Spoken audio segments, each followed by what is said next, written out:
Indo-British Advanced Pain Clinic, Noppimayam Surgery Duram. For appointments 9155515563.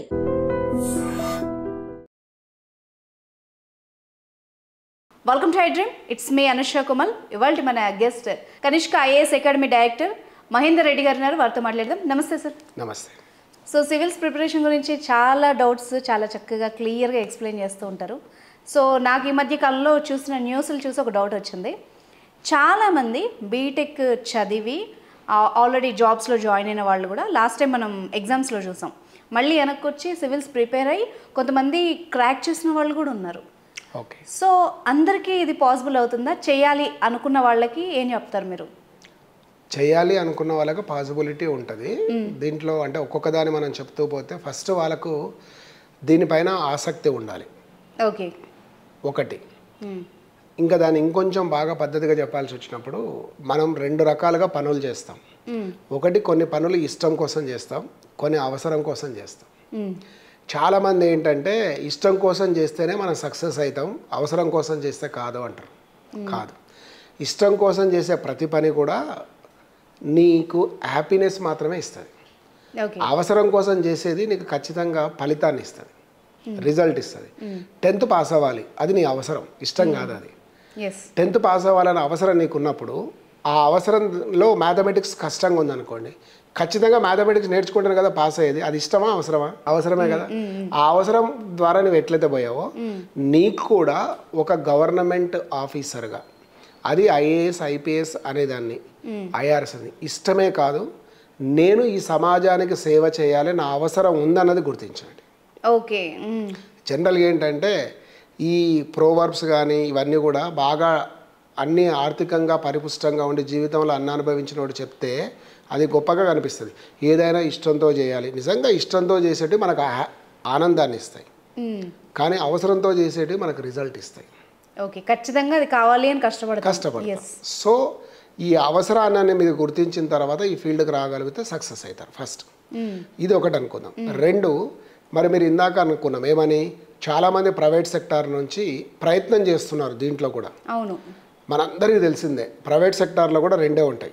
ఒకటి, మీకు కోపం వచ్చినా మీ ఉద్యోగమే పోతుంది, మీ బాస్ కోపం వచ్చినా మీ ఉద్యోగమే పోతుంది. ఎగ్జాక్ట్లీ. అంటే ఎక్కడున్నా ఎవరిక్కడ మనమే కదా. ఎంతో కొంత కంపేరిటివ్ అంటే ప్రభుత్వం ఉద్యోగంలో చేరితే మనం ఇష్టం వచ్చినట్లు ప్రవర్తించడం ఉంటుందా అంటే కాదు. కొంత జాబ్ సెక్యూరిటీ అయితే ఉంటుంది. మరి ఇష్టానుసారంగా ప్రవర్తిస్తామని సాధ్యం కాకపోయినా అకారణంగా అయితే మిమ్మల్ని ఉద్యోగంకి వెళ్ళి తీసే అవకాశం లేదు. కంపెనీ లాస్ వచ్చిందనో, కంపెనీలో కొత్త వాళ్ళు వచ్చారనో, లేకపోతే ఇంకా న్యూ ఫేస్ కావాలా, ఇవన్నీ అయితే ఉండవు కదా. సో ఇది ఒకటి కనిపిస్తుంది. ఇంకా కొన్ని మనకు ఏం కనిపిస్తాయి అక్కడ చూడాల్సి వచ్చినప్పుడు, మీరు ప్రభుత్వ ద్వారా ప్రజలకు సేవ చేయడం, నిజానికి వారే రెస్పాన్సిబుల్. చూడండి ఒకసారి ప్రాచీన కాలం నుంచి కూడా చూడండి, రాజు తర్వాత మంత్రి, మంత్రి తర్వాత కింది ఉద్యోగులు. ఆ ఉద్యోగి అనేవాడు స్పెషల్గా ఉంటాడా, అందరిలో ఉంటాడా గౌరవంలో? అవును, డెఫినెట్గా. ఇప్పుడు కూడా అంతే కదా. 1,00,000 మంది ఉన్నారనుకుందాం మన శ్రీనగర్ ఏరియాలో, కాలనీలో. 1,00,000 మందిలో ఒక చిన్న రెవెన్యూ ఆఫీసో లేకపోతే పోలీస్ స్టేషన్ ఉందనుకుందాం. కానీ అక్కడ 20 మంది కానిస్టేబుల్లో లేకపోతే 20 మంది రెవెన్యూ అధికారులు ఉన్నారనుకుందాం. వాళ్ళ 20 మంది చాలా గౌరవంగా మనం అందరం పలకరిస్తామా, లేకపోతే ఆ 1,00,000లో ఒకరిగా చూస్తామా? లేదు, స్పెషల్గా చూస్తాం. సో మీకు గౌరవం కూడా దక్కుతుందిగా. ఒకటి జాబ్ సెక్యూరిటీ, రెండవది మీకు సోషల్ రెస్పెక్ట్ కూడా వస్తుంది. ఈ రెండు ఉన్నప్పుడు ఇన్ జనరల్గా ఇంకా చాలా ఫ్యాక్టర్స్ మనం చెప్పుకుంటూ పోవచ్చు. సో ఇవి ఉన్నప్పుడు మీరు ఖచ్చితంగా ఎందుకు ప్రైవేట్ వైపు నుంచి ఇక్కడికి రారు అంటే వస్తారు. అది ఒకటి. అయితే ఇందులో మళ్ళొకటి మనం అనుకుంటున్నది మీరు ఏంటంటే క్వాలిఫికేషన్స్ ఏమి ఉండాలి, ఎక్కడెక్కడ చదివి ఉండాలి అన్నది. ఎక్కడెక్కడో చదవాల్సిన పని లేదు. గవర్నమెంట్ ప్రిస్క్రైబ్డ్ చేసిన యూనివర్సిటీ నుంచి మీరు గ్రాడ్యుయేట్ అయ్యి మీరు పుస్తక పఠనం ఆసక్తి ఉండాలి. బుక్ రీడింగ్ అనేది చాలా ఇంపార్టెంట్. అది నువ్వు బుక్ రీడింగ్ అంటే బుక్కే చదువుతావా లేకపోతే ఆన్లైన్లో చదువుతావు కదా. రీడింగ్ హ్యాబిట్ కనుక నీకుంటే ఖచ్చితంగా నీకు జాబ్ వచ్చే అవకాశం పెరుగుతుంది. ఎందుకంటే ఇది ఒకటి. ఇంకా దీంట్లో బుక్ రీడింగ్ ద్వారా సార్ నేను దాదాపుగా బికాస్ ఆఫ్ మై ఎబిలిటీ నేను ఒక 100 పుస్తకాలు చదివి కూడా ఫీడ్ చేస్తా అంటే, జనరల్గా ఇప్పుడు ప్రిపరేషన్ అయ్యి ఫెయిల్ అవుతున్న వాళ్ళు ఎట్లా అవుతున్నారంటే వాళ్ళని వాళ్ళు వికీపీడియాలుగా తయారు చేసుకుంటున్నారు. ఇన్ఫర్మేషన్ బ్రెయిన్లో ఫిల్ చేయడమే కాదు, చేసిన ఇన్ఫర్మేషన్ అప్లికేషన్ చేయగలగాలి. ఎస్, ఆ అప్లికేషన్ చేయలేకపోతే నీకు జాబ్ రాదు. ఇన్ఫర్మేషన్ మైండ్లోనే స్టోర్ చేసి రీప్రొడ్యూస్ కనుక సేమ్గా చేయగలిగితే ఖచ్చితంగా నీకు గ్రాడ్యుయేషన్లోనో పోస్ట్ గ్రాడ్యుయేషన్లో 100కి 100 మార్క్స్ వస్తాయి. కానీ ఇక్కడ జాబ్కి వచ్చే వరకు అప్లికేషన్ అయితే కొంత చేయాలి కదా. సమస్య పరిష్కారం, ఈ ప్రాబ్లం ఉంది, దీనికి పరిష్కారం ఇది, అంతే తప్ప మనం అట్లే బట్టికి బట్టి కొట్టినట్లుగా మాత్రం చేయకూడదు. ఈ అన్ని కనుక మీకు కనుక ఉంటే ఏ సెక్టార్ నుంచి వచ్చిన వాడైనా సక్సెస్ అవుతాడు. ఇప్పుడు మనము ప్రైవేట్ జాబ్స్ గురించి మాట్లాడుతున్నాము. అవునండి. సో నేను వాళ్ళకి రిలేటెడ్ క్వశ్చన్స్ అడుగుతాను. ఇప్పుడు దేనికైనా ఒక టైం పరిధి ఉంటుంది. ఇంత కాలం వెయిట్ చేయొచ్చు, ఇంత కాలం ప్రయత్నించవచ్చు. ఒకవేళ ఫర్ సపోజ్ ఎవరైనా బ్రేక్ తీసుకుని వై కాంట్ వి ట్రై అన్నట్టు అనుకున్నారనుకోండి, ట్రై చేద్దాం అనుకునే వాళ్ళు ఎంత టైం పీరియడ్ పెట్టుకొని ఎలా వెళ్తే ఎలాంటి రిజల్ట్స్ చూసి వాళ్ళు ముందుకు వెళ్ళొచ్చు, వెళ్ళకూడదు, ఇలాంటివన్నీ? అయితే ఇందులో ఏంటంటే మీరు ఆల్రెడీ ఒకసారి సివిల్సో గ్రూప్సో రాయాలనుకున్న తర్వాత మీరు జాబ్ వదలడానికి ముందు దీని గురించి కొంత అవగాహన పెంచుకోండి. ఓకే. ఒక్కసారి జాబ్ వదలడం జరిగిన తర్వాత మీరు ఖచ్చితంగా చేయాల్సింది ఏంటంటే మినిమం ఒక 2 years దీని మీద ప్రిపేర్ కండి. ఓకే. ఒక 2 yearsలో 2 సార్లు మీరు ప్రిలిమ్స్ రాస్తారు. ఆ 2 ప్రిలిమ్స్లో కనుక మీరు క్వాలిఫై కాకపోతే ఇక మీరు సైకలాజికల్గా ఒక జాబ్ చేస్తూ రాయండి. ఇక్కడ మీరు నేర్చుకునేది ఏం లేదు, అయిపోయింది. 2 నెలలు రాశారు, 2 నెలలు కష్టపడ్డారు, పాస్ అవ్వలేకపోయారు, కానీ అవుతారు ఒకసారి. అప్పటి వరకు వెయిట్ చేయకుండా జాబ్ చేస్తూనే రాయండి. చాలా మంది ఎంప్లాయీగా జాబ్ చేస్తూ చాలా మంది అబ్రాడ్లో ఉండొచ్చి రాసి సక్సెస్ అవుతున్నది కూడా ఉంది ఈ మధ్య. అవునవును, లాస్ట్ మనం ఇంతకు ముందు అటెంప్ట్ చేసిన వాళ్ళు చాలా మంది ఎంప్లాయీస్ కూడా ఉన్నారు కదా. కాబట్టి మనకు అటువంటి ఇబ్బంది అయితే లేదు. సో ఆ 2 attempts రాసిన తర్వాత మీరు వెనక్కి వెళ్ళి జాబ్ జాయిన్ అయ్యి కూడా మళ్ళీ రాయడానికి అవకాశం ఉంటుంది. సో ఒక విధానం. రెండో విధానం ఏంటంటే డైరెక్ట్గానే మీరు గ్రాడ్యుయేషన్ అయిపోయిన వెంటనే వచ్చి సివిల్స్లో మీ ప్రయత్నం చేసుకొని, ఎందుకంటే సార్ ప్రయత్నం చేసి వెనక్కి వెళ్ళడం ఎందుకు అనేది డౌట్ రావచ్చు. ఉండేటి 1000 పోస్టులే, ఆ 1000 మందికే వస్తాయి కానీ అందరికి రావు. అందులో కూడా 50% మార్కులు వస్తే చాలని చెప్తున్నాం మళ్ళీ పదే. మీరు టాపర్ను తీసుకున్న 50% కంటే ఎక్కువేమి ఉండడు అక్కడ. కాబట్టి దీంతో మీరు ఖచ్చితంగా సక్సెస్ అయ్యడానికి అవకాశం ఎంత ఉందో అవ్వకపోవడానికి అంతకు 10 అంతలు కూడా ఉంటుంది. కాబట్టి ఫస్ట్ 2-3 years ట్రై చేయండి. రానప్పుడు ప్రైవేట్ సెక్టార్కి వెళ్ళి చేస్తూ మళ్ళీ మీరు రాయాలనుకున్న వాళ్ళు రాయొచ్చు. మధ్యలో గ్రూప్స్ వస్తే కూడా రాయండి. ఎందుకంటే ప్రొడక్టివిటీ ఏజ్లో మీరు సమయం ఎక్కువ కూడా వేస్ట్ చేయమని అయితే నేను చెప్పాను. కానీ వెరీ ఎంగేజ్లో వచ్చి ప్రయత్నం చేయడం వల్ల మీకు ఎనర్జీ ఉంటుంది, సోషల్ అబ్లిగేషన్స్ ఉండవు, ఫినాన్షియల్ అబ్లిగేషన్స్ కూడా కొంచెం తక్కువ ఉంటాయి. కాబట్టి మీరు ఫోకస్ చేసే ఛాన్స్ ఎక్కువ పెరుగుతుంది. లేదు కంపల్సరీ జాబ్ చేసి వెనక్కి రావాలనుకుంటే కొన్ని అబ్లిగేషన్స్ అయిపోయిన తర్వాత సరే, ప్రతి మిడిల్ క్లాస్ కానీ కొంచెం అటు ఇటుగా ఉన్నవాళ్ళు ఆర్థిక అవసరాలు కూడా కొన్ని ఉంటాయి. కాబట్టి ఉద్యోగం చేసి వెనక్కి రావడం ఒక మెథడ్. అది కాకుండా ఇంకో మెథడ్ ఏంటంటే ఈ సాఫ్ట్వేర్లో పనిచేసే వాళ్ళ గురించే మాట్లాడుతున్నాను.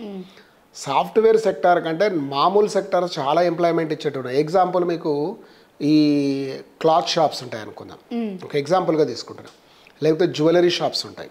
దీంట్లో కూడా మంచి మంచి గ్రాడ్యుయేట్స్ మంచి పొజిషన్లో ఉన్న వాళ్ళు పనిచేస్తూ ఉంటారు. వాళ్ళకు ప్రిపరేషన్కి ఇంకో మెథడ్ ఉంటుంది. ఎందుకంటే వీళ్ళకున్నంత స్ట్రెస్ ఉండదు. యాక్చువల్గా ఇప్పుడు ఉదయం 11 గంటలకు షాప్ ఉంటుంది, సాయంత్రం 8కో 9కో క్లోజ్ చేస్తారు అనుకుందాం. మార్నింగ్ 6 to 11 మధ్య బ్యాచెస్ మీకు ఏమైనా అవైలబిలిటీ ఉంటే ప్రయత్నం చేయండి. ఓకే. ఇప్పుడు సాఫ్ట్వేర్ లాగా మీరు కనీసం రోజుకు 8 గంటలు అక్కడే కూర్చొని చేయాల్సినంత అయితే వర్క్ ఉండకపోవచ్చు. కస్టమర్ ఉన్నప్పుడు లేనప్పుడు అంటే అన్ని దగ్గర ఒకలాగా ఉండకపోవచ్చు. కొన్ని సందర్భాల్లో మీకు ఇదిగా ఉన్న చోట ఎగ్జాక్ట్లీ కావాలనుకున్నప్పుడు ఏం చేయాలి, 1000 రూపాయల జీతం తక్కువైనా పర్లేదు, కొంచెం ఫీజిబిలిటీ ఉన్న దగ్గర ఉండడం వల్ల అన్ని స్వామి కార్యం స్వకార్యం అన్ని పూర్తయినట్టుగా కూడా ఉంటాయి. అంటే ఇట్లా మామూలు సెక్టర్ల గురించి కూడా మనం తీసుకున్నప్పుడు ఇప్పుడు ఫార్మా రంగం ఉంది, మెడికల్ అంటే చెప్తున్నా ఇవన్నీ చూస్తే. సో మీకు రకరకాల ఫార్ములాలతోటి మీరు మనకు మనసు ఉంటే మార్గం ఉంటుంది. Necessity is the mother of invention, అది తప్ప వేరేది లేదు. అది సో లాస్ట్ మినిట్లో అంటే రీసెంట్ ఎగ్జాంపుల్ చెప్తా. ఒక ఆటో డ్రైవర్ తన ఆటోని అమ్మేసి మరి లాస్ట్ అటెంప్ట్, అతనికి మళ్ళీ ఏజ్ కూడా అయిపోతుంది, అదే లాస్ట్ ఇయర్ లాస్ట్ అటెంప్ట్, అతను క్రాక్ చేశాడు గవర్నమెంట్ జాబ్. ఇలాంటి లాస్ట్ టైం ఇదే లాస్ట్ ఛాన్స్ అనుకొని ఇలా ఉండే వాళ్ళకి ఏమన్నా షార్ట్ కట్స్ ఉంటాయా? షార్ట్ కట్స్ ఉండవు. అయితే ఒకసారి నీకు ఫౌండేషన్ అనేది కనుక బేస్ ఉంటే మనం కొంచెం షార్ట్ కట్ అనకూడదని సెలెక్టివ్ ప్రిపరేషన్ తోటి బయటపడవచ్చు. ఎట్లా అంటే last 4-5 years question papers analyse చేసుకొని ఇయర్లో న్యూస్లో బాగా పాపులర్గా ఉన్నదాన్ని పిక్ చేసి నేర్చుకొని దాని మోడల్ ఆన్సర్స్ కానీ రాసి వెళ్ళగలిగితే ఒక ఛాన్స్ ఉంటుంది. దీన్నే మనం ఏమంటామంటే ఒక స్టెప్ ఇంటెన్సివ్ ప్రిపరేషన్, తర్వాత సెలెక్టివ్ ప్రిపరేషన్కి రావాలి. మొత్తం హోలిస్టిక్గా ఒక కాంప్రహెన్సివ్ నాలెడ్జ్ వచ్చిన తర్వాత నువ్వు సెలెక్టివ్గా చేస్తావు. ఇప్పుడు ఎగ్జాంపుల్ మీరు భరతనాట్యమే అనుకుందాం. భరతనాట్యం మొత్తం నేర్చుకుంటావు, కానీ ఆ ప్రోగ్రాంలో భరతనాట్యం అంతా ప్రదర్శించవు, సెలెక్టివ్గా థీమే ప్రదర్శిస్తావు. ఎగ్జాక్ట్లీ. ఇది కూడా అంతే. ఓకే. అలాంటిది అదొకటి మనం చేయొచ్చు. అవకాశం ఎప్పుడూ ఉంటుంది. అట్లా సెలెక్టివ్ ప్రిపరేషనే కావాలి, కానీ ఒక కాంప్రహెన్సివ్ నాలెడ్జ్ అయితే కావాలి. ఓకే. అదొకటి చేసుకోవచ్చు. చాలా శాలరీలు ఉంటాయి, చాలా పొజిషన్కి వెళ్తారు, సత్యానాదేలా లాగా వెళ్ళొచ్చు, కానీ అయినా ఎందుకు వస్తున్నారు? సో సార్, మనం ప్రైవేట్ జాబ్స్ గురించి మాట్లాడుతున్నాం కదా. అవునండి. నిజానికి first of all private job prefer చేసేదే చాలా మంది హై శాలరీస్, షార్ట్ టైంలో ఎక్కువ ఇన్కమ్ సంపాదించవచ్చు అని. సో అయినా కూడా చాలా మంది కరోనా టైంలో మనం బెస్ట్ ఎగ్జాంపుల్ చూసాం, వ్యవసాయానికి కూడా వచ్చేసారు వెనక్కి. అలాంటి వాళ్ళు ఇప్పుడు గవర్నమెంట్ జాబ్కి ప్రిపేర్ అవ్వాలని ఎందుకు వస్తున్నారు? సో ఎందుకు వస్తున్నారు అనడానికి యాక్చువల్గా మీరు చెప్పినట్టు ప్రైవేట్ రంగంలో ఛాలెంజ్ ఎంత ఉంటుందో ఇన్కమ్ అంతే ఉంటుంది. సెక్యూరిటీ లేదు. ఆ సెక్యూరిటీ లేకపోవడం వల్ల ఇప్పుడు ప్రతి ఒక్కరికి ఒకే రకమైన అవకాశాలు ఉండవు. ఇప్పుడు బీటెక్ ఐఐటీలో చదివిన వాడికి విలువ, వాడికి వచ్చే అవకాశం వేరుండొచ్చు. చాలా మామూలు కాలేజీలో చదివిన వాడికి వచ్చే అవకాశము, దాని ద్వారా వచ్చే శాలరీ అనేది తేడా ఉండొచ్చు. ఈ అంతరాలు అయితే ప్రైవేట్ సెక్టర్లో చాలా ఎక్కువ ఉన్నాయి. ఇప్పుడు ఒక ఫ్రెష్ క్యాండిడేట్ ఎందుకు 50 లక్షల రూపాయలతో సెలెక్ట్ అవుతాడో తెలియదు. అదే క్యాండిడేట్ మామూలు అదే సేమ్ ఏజ్ సేమ్ టైంలో గ్రాడ్యుయేషన్ అయిన వాడు మామూలు కాలేజీలోకి వెళ్ళి 2 లక్షలకు ఎందుకు క్యాంపస్ సెలెక్షన్ అవుతుందో తెలియదు. ఈ ఆర్థిక అంతరాలు ఒకటవుతాయి. రెండవది వచ్చే వరకు ఇండియా కంటే ఇన్ జనరల్గా ప్రైవేట్లో ఇండియాలో ఎన్ని అవకాశాలు ఉన్నా వాళ్ళ డ్రీమ్ అంతా కూడా డాలర్ల చుట్టూ తిరుగుతుంటుంది. ఆ డాలర్ల వైపు వెళ్తూ ఉన్నప్పుడు మనకు చూస్తూ ఉండగానే ఎన్నో సమస్యలు అయితే వస్తున్నాయి. అక్కడ కూడా బాగలేదు, లేదా ట్రంప్ కొన్ని నిర్ణయాలు ఏమైనా కంప్ అవుతాయో మనకని అనుకుంటున్న పరిస్థితి. సో ఇవన్నీ కూడా వాళ్ళను అన్నిటికంటే ఇంకోటి ఏంటంటే ఏ 2 దేశాల మధ్య ఘర్షణ జరిగిన ఎకానమీని ఇంపాక్ట్ పడుతుంది. ఇప్పుడు ఉక్రెయిన్ రష్యా వార్ అనేది కూడా ప్రైవేట్ సెక్టర్లో ఈ ప్రాబ్లమాటిక్ భవిష్యత్తులో అనుకోవచ్చు. ఎక్కడ ఏం జరిగినా ఇన్స్టేబుల్ అయ్యేది మాత్రం అదొకటే కనిపిస్తూ ఉంటుంది మనకు. షేర్ మార్కెట్ దడేలమని పడకపోతే ఇన్ఫోసిస్లో ఉద్యోగాలు పోవచ్చు, ఎగ్జాంపుల్గా చెప్తున్నాను నేను. పరిస్థితి అంతా కూడా అది రొటే. కానీ గవర్నమెంట్ జాబ్లో నీకు ఆ సమస్యలు ఉండవు, మ్యాక్సిమంగా సమస్యలు ఉండవు. ఎందుకంటే ప్రజలు పన్ను కడుతుంటారు. ప్రభుత్వ ఉద్యోగులు జీతాలు వచ్చినాకనే స్కీములు ఏమైనా జరుగుతాయో కానీ వాళ్ళ జీతం ఆపైతే చేయలేము. కరోనా టైంలో మీరు ఇందాక ఒక కోట్ చేశారు, చాలామంది వెనక్కి వచ్చి వ్యవసాయమే కాదు చాలా రంగాలకు వెనక్కి వచ్చారు. నిజానికి ప్రైవేట్ సెక్టార్లో నాకు తెలిసినంతవరకు మంచి పొజిషన్కి వెళ్ళిన వాళ్ళు 10 to 15 years లోపు రిటైర్డ్ అవుతున్నారు. ఇది ఒక రకంగా ఎర్లీ రిటైర్మెంట్ అని ఒక కొత్త కాన్సెప్ట్. అదే అడగబోతున్నాను, ఎర్లీగా రిటైర్ అయిపోతున్నారు. 40 years లోనే అందరూ వాడి ఎనర్జీ లెవెల్ కూడా అయిపోతుంది కదా. ఓకే, 100 ఏళ్ళలో పని చేయాల్సింది 10 ఏళ్ళలో పని చేసి వర్కౌట్ అయిపోతుంది, రిటైర్డ్ అయిపోతున్నారు, వాళ్ళు ఉండట్లేదు. సో అట్లా ఇప్పుడు మిగతా దాంట్లో ఆ సమస్యలు కూడా అంటే చాలా మెడికల్ ప్రాబ్లమ్స్ వచ్చేటోళ్ళు ఉన్నారు, ఫినాన్షియల్గా చేయలేకపోవడం, పిల్లల ఎడ్యుకేషన్ అని వెనక్కి వస్తున్న వాళ్ళు కూడా ఉన్నారు. సార్ నేను ఓమన్లో పనిచేస్తున్నా, మా మిస్సెస్ ఏమో దుబాయ్లో పనిచేస్తుంది, మా పిల్లలు ఏమో హైదరాబాద్లో చదువుతున్నారు, ఏ పద్ధతిగా లేదు, నేను మళ్ళీ తిరిగి అంటే చూస్తున్న ప్రాక్టికల్గా మన చుట్టూ ఉన్న సర్కిల్లో జరిగేటివి నేను ఎగ్జాంపుల్గా చెప్తున్నాను. సో 2 పిల్లలు ఉంటే వైఫ్ అండ్ హస్బెండ్ చేస్తూ ఉంటే పాప వాళ్ళ దగ్గర ఉంటే ఇంకో బాబు వాళ్ళతో పెట్టుకోలేము, ఇంకో దగ్గరికి అంటే చాలా ప్రాక్టికల్ ఎగ్జాంపుల్స్ నేను చెప్పేటివి. సో ఇవన్నిటికీ సొల్యూషన్ లాగా అనిపిస్తున్నాయి యూత్కి ఈ రోజుల్లో. That is the only one reason again the back look towards these type of competitive exams అనేది ఒకటి.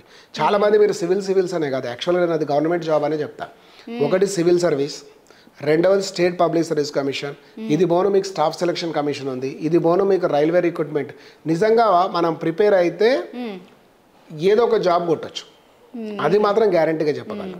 ఏదో ఒక జాబ్ మీకు వస్తుంది, ఎక్కడికి పోరు.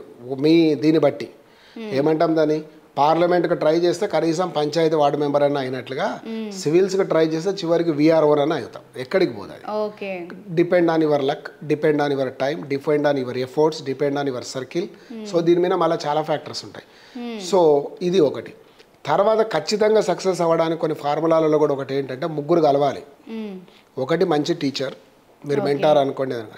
2 స్టూడెంట్కి కూడా అంతే కసి ఉండాలి. 3 ఫ్యామిలీ సపోర్ట్ కూడా కావాలి. అది చాలా క్రూషియల్. ఈ 3 కాంబినేషన్లు కలిసినాయంటే నేను ఇందాక చెప్పినట్టు మీరు ఐఏఎస్ కాకపోయినా ఏదో ఒక జాబ్ అయితే వస్తుంది. వరస్ట్ కేసు మీరు జీవితంలో గవర్నమెంట్ అంటే మనం ఏమంటాం దాన్ని తాత్వికం ప్రకారం చెప్పినా లేకపోతే మన ఫిలాసఫీ ప్రకారం చెప్పినా నీకు గవర్నమెంట్ సొమ్ము తినే అదృష్టం లేదు అనుకుందాం, కానీ అక్కడ గెయిన్ చేసిన నాలెడ్జ్ నేను ఇక్కడ ఎక్కడో పెడుతుంది. నేను చాలాసార్లు చెప్తుంటాను. చాలామంది వెనక్కి వచ్చి సినిమా డైరెక్టర్లు అయిన వాళ్ళు ఉన్నారు, చాలామంది వెనక్కి వచ్చి న్యూస్ మీడియా ప్రింట్ మీడియాలో కానీ లేకపోతే ఎలక్ట్రానిక్ మీడియాలో చాలా నీ నాలెడ్జ్ ఎక్కడ. ఇప్పుడు ఎగ్జాంపుల్ మీరు తీసుకోవాల్సి వస్తే మామూలు జర్నలిస్ట్కి మీ దాంట్లోనే చూస్తే సివిల్స్ ప్రిపేర్ వచ్చిన జర్నలిస్ట్ని ఈరోజు మన్మోహన్ సింగ్ గారి మరణం గురించి ప్రజెంటేషన్ చేసినప్పుడు సివిల్స్ ప్రిపేర్ అయిన బ్రహ్మాండంగా ప్రజెంట్ చేస్తాడు. ఆయన వల్ల దేశానికి వీళ్ళు చేయలేరని కాదు, కానీ అథెంటిక్తో చేస్తాడు, కాన్ఫిడెంట్తో చేస్తాడు, ఆ ఎక్స్పీరియన్స్ కొంత ఉంటుంది. ఇవి కాకుండా వాళ్ళు ఏదైనా కంపెనీ పెట్టినా ఇండస్ట్రీ పెట్టినా మెరిట్ లాగానే వస్తాడు కదా. నీకు సివిల్స్ ప్రిపేర్ అవుతున్నా గవర్నమెంట్ జాబ్ కంటే రోజుకు 8-10 గంటలు కష్టపడ్డావు, 8-10 గంటల హార్డ్ వర్క్ అనేది నీకు బాడీకి మైండ్కి ట్యూన్ అయిపోయి ఉంటుంది కదా. లేజీగా ఉండడం అన్నిటికీ చాలా ఉంటుంది. కాబట్టి మనకు అది ఒక అవకాశంగా భావించి ప్రిపేర్ అవ్వడం అనేది తప్పలేదు. సో మీరు అన్నట్టుగా జీవితకాల కష్టానికి బదులు ఒక టైం ఫ్రేమ్ పెట్టుకొని మీరు అన్నట్టు ప్లాన్డ్గా వెళ్తే చాలా మందికి ఇది దక్కే అవకాశం ఉంది అంటున్నారు. ఇప్పుడు అంటారు కదా 60 ఏళ్ళు కష్టపడడం కంటే 6 ఏళ్ళు కష్టపడు జీవితం అంతా సుఖపడు అని జనరల్గా చెప్తూ ఉంటారు కదా. విద్యార్థి దశలో ఉన్నప్పుడే మనం చెప్తాం, నాన్న నువ్వు ఇంటర్మీడియట్లో ఉన్నావురా, ఈ టైంలో నువ్వు కరెక్ట్గా అని చదివితే గ్యారంటీగా సక్సెస్ అవుతావు, లేదు అంటే లైఫ్లో చాలా స్ట్రగుల్ అవుతుంది. ఎందుకంటే 99% ఆఫ్ ద స్టూడెంట్స్ ఇంటర్మీడియట్లోనే వాళ్ళ లైఫ్ను కొలాప్స్ అవ్వడం ముందుకోవడం జరుగుతుంది. అవును, అది ఏంటి ఆ రిలేషన్ ఎట్లా కోరిలేట్ చేస్తుంది అది ఫ్యూచర్ని ఒకసారి చెప్పండి. ఎందుకు అని అంటే మీరు ఇంటర్మీడియట్లోనే ఒక గ్రూప్ తీసుకుంటారు, ఎంపీసో బైపీసో హెచ్ఈసో సిఈసో డిపెండ్ ఆన్ యువర్ ఇంట్రెస్ట్, లేకపోతే ఇందాకన్నా కదా ఆసక్తి కోసం తీసుకుంటే ఆనందాన్ని ఇస్తుంది, అవసరం కోసం తీసుకుంటే మీకు సౌకర్యాన్ని ఇస్తుంది. ఇప్పుడు నాకు మ్యాథ్స్ యావరేజ్గా వచ్చు అని తీసుకోకుండా మామూలు కోర్స్ ఏదో ఒకటి చేసి చిన్న ఉద్యోగం స్ట్రగుల్ అయ్యేవాడికంటే ఎగ్జాంపుల్గా చెప్తున్నా, అది తక్కువ ఎక్కువ కాదు, ఎంపీసీ తీసుకొని అవసరం పాస్ కావడానికి బాగా కష్టపడి ఏదో కొంత ఇంజనీరింగ్ చేసి సివిల్ గ్రూప్స్ వస్తే వచ్చింది, సివిల్స్ వస్తే వచ్చింది, రాకపోయినా ప్రైవేట్ సెక్టర్లో సర్టిఫికేట్ కొంత వాల్యూ అయితే ఉంటుందిగా. ఇదే ఆ చేంజ్. రెండవది ఇంటర్మీడియట్ ఏజ్లో పిల్లలకు కూడా హార్మోన్ ఇంబ్యాలెన్సెస్ కానీ హెల్త్ కానీ లేకపోతే అప్పటికే వాళ్ళకి ప్రపంచంలో మాకు అంతా తెలిసిపోయిందన్న ఈ భ్రమలు ఇవన్నీ కూడా వాళ్ళని ఫెయిల్ చేసే అవకాశం పెరుగుతుంది. అక్కడ ఎవడైతే కష్టపడతాడో వాడు సక్సెస్ అవుతాడు. అక్కడ ఎవడైతే కొంతమంది పాపం హెల్త్ లేకపోతే ఇంకో కారణం వల్ల వెనుకబడితే అది వేరే విషయం, అది గాడ్ గ్రేస్. కానీ కావాలనో లేకపోతే ఏమంటారు దాన్ని సౌకర్యవంతమైన జీవితం ఇది మించింది లేదనుకోవడము, ఆ కోణంలో వెళ్ళిన వాడు ఇబ్బంది చూస్తూనే ఉన్నాం కదా. కొందరు ఉండొచ్చు ఇంటర్ ఫెయిల్ అయినాక ఐఏఎస్ అయ్యిండని 12th ఫెయిల్ లాగా, అవి 1 or 2 కేస్ స్టడీస్ని మనం తీసుకొని అదే ప్రామాణికంగా తీసుకొని మనం అందరికి యూనివర్సల్ అప్లికబుల్ చేయలేం. అది యూనివర్సల్ కాదు కదా, అవ్వచ్చు అవ్వకపోవచ్చు అట్లా. ఇప్పుడు ఈ సివిల్స్ ఒక మహాయజ్ఞం లాగా అనిపిస్తుంది అంటే ఖచ్చితంగా. సో విద్యార్థి దశ నుండి ఎట్లాంటి అలవాట్లు కానీ ఎలాంటి గోల్స్ కానీ పెట్టుకుంటే ఆ స్టేజ్కి వెళ్ళడానికి ఈజీగా ఉంటుంది. విద్యార్థి దశ నుంచి అంటే మీరు అనేది ఇంటర్మీడియట్ డిగ్రీ చదివే వాళ్ళ నుంచి అనేది మీ ఆలోచన. స్కూల్ నుంచి పెట్టచ్చా? అక్కర్లేదు ఇంటర్మీడియట్లో కూడా అక్కర్లేదని చెప్తాను నేను. నిజంగా మీరు డిగ్రీ 2nd ఇయర్ అంటే మామూలు డిగ్రీ, అదే కనుక మీరు ఇంజనీరింగ్ ఇట్లయితే 3rd ఇయర్ నుంచి ఫస్ట్ ఆఫ్ ఆల్ మీకు బుక్ రీడింగ్ హ్యాబిట్ డెవలప్ చేసుకోండి. న్యూస్ పేపర్ను చదవండి. ఇనీషియల్గా న్యూస్ పేపర్ మీకు చదవడం ఇష్టం లేకపోతే సినిమా పేపరే చదవండి, స్పోర్ట్స్ పేజ్ చదవండి, మీరు పేపర్ మీద ఫోకస్ పెట్టండి. ఆ తర్వాత కాలంలో క్రమంగా బేసిక్ బుక్స్ కొన్ని చదివిన తర్వాత మనం ముందుకు వెళ్ళొచ్చు. యజ్ఞమే కానీ ఒక క్రమశిక్షణ అవసరం. ఇప్పుడు మనం అంటాం కదా మీరు యజ్ఞమే అన్నారు, అందులోనే ఉంది. యజ్ఞం చేసేటప్పుడు మనం ఉదయమే వేకోజామునే లేచి అన్నీ ఫ్రెష్ అప్ అయిన తర్వాత మనం వచ్చి యజ్ఞం మీద ఎట్లా కూర్చుంటామో అది సీజన్తో సంబంధం లేదు. టెంపరేచర్ 12లో ఉన్న తలస్నానం చేసి వచ్చి అక్కడ ఎట్లా కూర్చుంటామో ఇది కూడా అట్లా కూర్చోగలగాలి. ఒక రోజుతో పోదు. అంటే దీని అన్నిటికంటే ముందు ఇంకొకటి ఉంది, మీకు ఫిజికల్గా మీరు ఫిట్ ఉండండి, మీరు చాలా ఆరోగ్యంగా ఉండండి. 12 గంటల పాటు మీరు చదవగలిగిన ఫిజికల్ ఫిట్నెస్ ఉన్నప్పుడు 12 గంటలు కూడా రిసీవ్ ఇట్ లెవెల్ ఉండాలి. ఆ రిసిప్ట్ లెవెల్ లేకపోతే మీకు వేస్ట్ అవుతుంది. చైర్లో కూర్చొని సరదా టైంపాస్ చేయడం అనేది వేస్ట్. 12 గంటలకు 12 గంటలు మనం చదివిన దాంట్లో కనీసం 10 గంటలైనా మన మైండ్లోకి పోగలిగితే మనం సక్సెస్ అవుతాం. మా బాబు కూడా 12 గంటలు కూర్చొని చదివాడండి, 14 గంటలు మా అమ్మాయి చదివి. కానీ అది పోతుందా లేదా? అది పోతుంది అంటే నువ్వు ఫిజికల్గా చాలా ఉండాలి. మనం అంటాం కదా వెన్నెముక నిటారుగా ఉండి కూర్చొని చదివితే బాగా చదువు వస్తుందని, పడుకొని చదివితే రాదన్నది తెలుసు మనకు. అవన్నీ నిటారుగా నిలబడాలి అంటే నువ్వు ఫిజికల్గా ఫిట్ ఉండాలి కదా. అదొకటి. దానికి తగ్గట్లు మీరు అన్నట్లు పౌష్టికాహారం తీసుకోవడం, జంక్ ఫుడ్కు దూరంగా ఉండడం, చాలా ఉంటాయి. అసలు ఒకటే అని కాదు, ఒక సక్సెస్ వెనక ఎంతో ఉంటుంది. సో మీరు అన్నట్టు ఫ్యామిలీ సపోర్ట్ అంటే పేరెంట్స్ కూడా ఈ జాగ్రత్తలు తీసుకోవడం ఇంపార్టెంట్ అయితే కొంత అవసరంగా. కొన్ని సందర్భాల్లో పేరెంట్స్ వాళ్ళ చిన్న ఉద్యోగాలు చేస్తున్న వాళ్ళు లేదా వ్యవసాయం చేస్తున్న వాళ్ళు ఇంకో దాంట్లో ఉన్నప్పుడు పిల్లలే కొంత డిసిప్లిన్, సక్సెస్ అవ్వాలనుకున్నవానికి డిసిప్లిన్ ఉంటుందండి ఖచ్చితంగా. ఇంకా ఇందాక చెప్పాను కదా, వాడి అవసరం వాని క్రమశిక్షణలో ఉంచుతుంది, వాడి అవసరం లేని ఆలోచనలు వాని ఖచ్చితంగా నష్టం చేస్తాయి. సూపర్ అండి, థ్యాంక్ యూ సో మచ్. అంటే విద్యార్థి నుంచి ఒక ఎంప్లాయీ వరకు ఎవరు ఏ విధంగా ట్రై చేయాలో చాలా క్లియర్గా చెప్పారు. Thank you so much.